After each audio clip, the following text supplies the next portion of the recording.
L'engin qui évolue derrière nous, c'est un drone. C'est un engin volant qui est télépiloté par notre géomètre.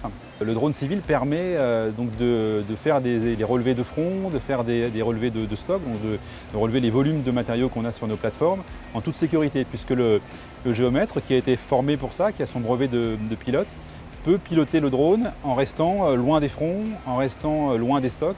Notre préoccupation, c'était de trouver justement un système qui permette de remplir au quotidien l'ensemble de ces missions en toute sécurité. Ensevelissement, chute sont les deux principales raisons qui nous ont fait aller vers le drone, puisque du coup on peut acquérir la donnée en restant à distance, alors qu'avec l'ancienne méthode, on était obligé d'aller chercher le point à l'endroit où se situe l'information. Précédemment, il fallait faire le détourage au sol, monter sur le tas, faire le détourage de la périphérie en haut. Tous ces éléments-là ne sont plus à faire aujourd'hui grâce au drone. Et en fait, les résultats sont tout à fait semblables en termes de précision, en termes de qualité. Il n'y a aucune différence entre le drone et les méthodes classiques. Donc il n'y avait aucune raison de ne pas utiliser cette nouvelle technologie.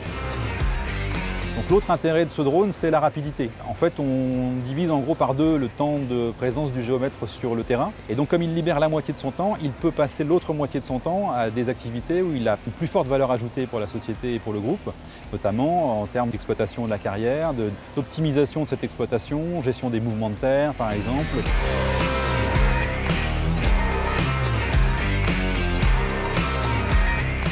Donc le drone nous a vraiment permis de gagner du temps, donc de l'efficacité, et en même temps contribue à augmenter l'intérêt du travail pour le géomètre.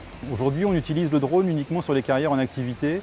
Ce qu'on imagine, c'est l'utiliser aussi pour les recherches, pour les prospections, par exemple, pour faire des photographies, pour préparer les dossiers d'extension, par exemple, les dossiers d'ouverture de carrière. C'est important de pouvoir être en capacité d'utiliser cette nouvelle technologie. Il est clair qu'on a trouvé une solution très intéressante, au moins pour le métier du géomètre en carrière.